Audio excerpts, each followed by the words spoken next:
नमस्कार, मैं मनोज भट्ट। आप देख रहे हैं इंडिया टुडे ग्रुप का फार्मर डिजिटल प्लेटफॉर्म किसान तक।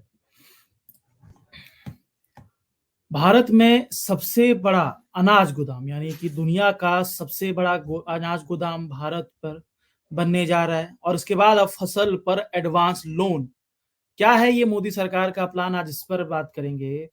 हम देख रहे हैं कि किसान आंदोलन कर रहे हैं, किसान एमएसपी गारंटी कानून की मांग कर रहे हैं। उस पूरे टाइम फ्रेम में कृषि क्षेत्र में मोदी सरकार के कुछ फैसले अपनी ओर आकर्षित कर रहे हैं, जिसमें भारत के अंदर अनाज भंडारण के लिए दुनिया का सबसे बड़ा गोदाम और गोदाम में रखे अनाज पर किसानों को एडवांस देने की योजना प्रमुख है। इस संबंध में बीते दिनों मोदी सरकार ने अनाज भंडारण योजना लागू की थी, तो बीते रोज ई किसान उपज निधि योजना शुरू की है। माना जा रहा है कि इन दोनों योजनाओं के जरिए मोदी सरकार संशोधित रूप से रद्द किए गए 3 कृषि कानूनों को लागू कर रही है।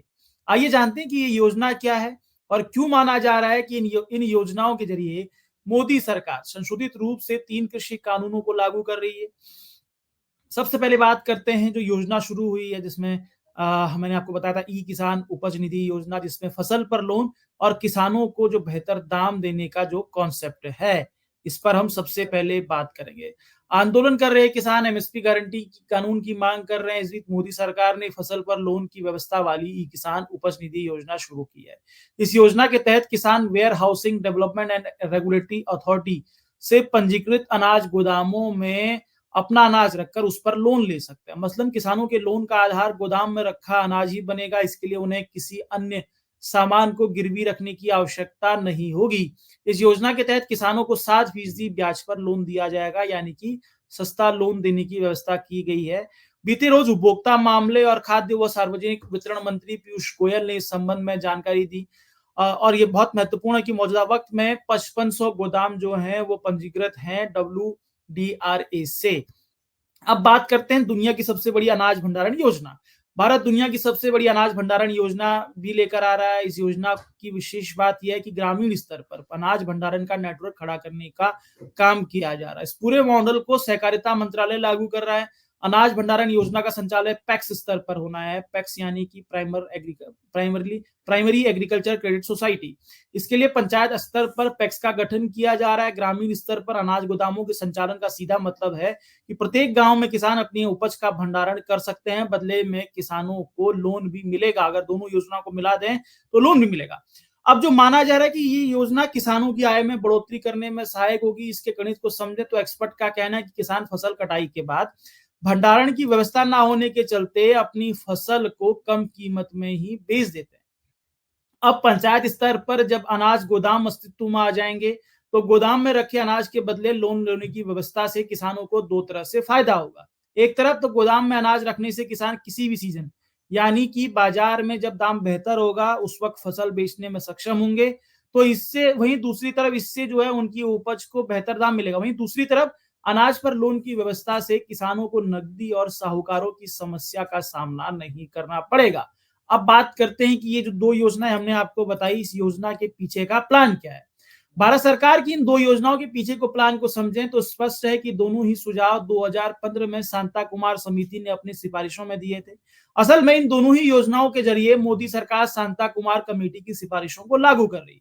कमेटी की कुछ सिफारिशों की बात करें तो कमेटी ने अपनी सिफारिशों में निजी भागीदारी से देश के अंदर वेयर हाउस बनाने यानी कि अनाज गोदाम बनाने पर जोर देने की बात कही थी और साथ ही देश में वेयर हाउस यानी अनाज गोदामों का ढांचा मजबूत करने की भी सिफारिश कमेटी ने की थी। इसके साथ ही कमेटी ने वेयर हाउस यानी अनाज गोदामों में रखे अनाज के बदले किसानों को 80% अग्रिम पेमेंट लेने या कर्ज की सुविधा देने की सिफारिश भी की थी। कमेटी का मानना था कि इस व्यवस्था से केंद्र सरकार एमएसपी से नीचे फसलों के दाम जाने पर किसानों की नुकसान की भरपाई के तौर पर इसका प्रयोग कर सकती है। अब सबसे महत्वपूर्ण कि क्यों माना जा रहा है जो केंद्र सरकार के जो फैसले हैं इन्हें संशोधित कृषि कानूनों तीन कृषि कानून है उनका संशोधित मॉडल।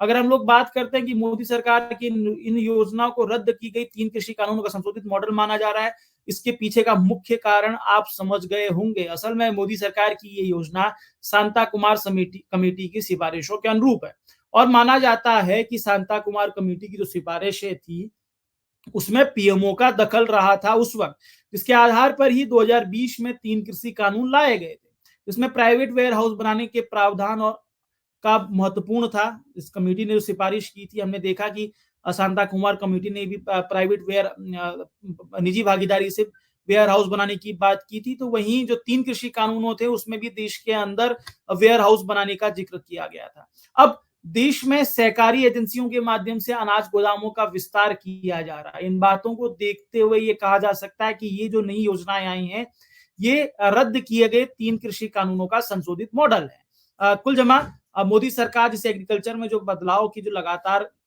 बातें हो रही हैं, मोदी सरकार अब वो दिखा रही है कि वो जो संभावित बदलाव एक फ्रेमवर्क मोदी सरकार ने तैयार किया है, वो इन योजनाओं के तहत उनको इम्प्लीमेंट कर रही है।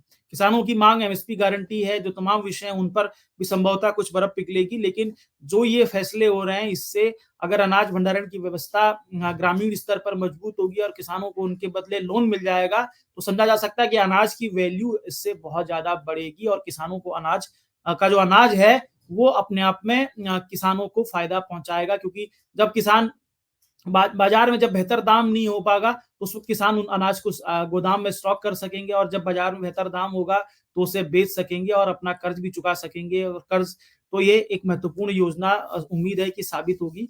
मैं इसी के साथ इस चर्चा का समापन करना चाहूंगा।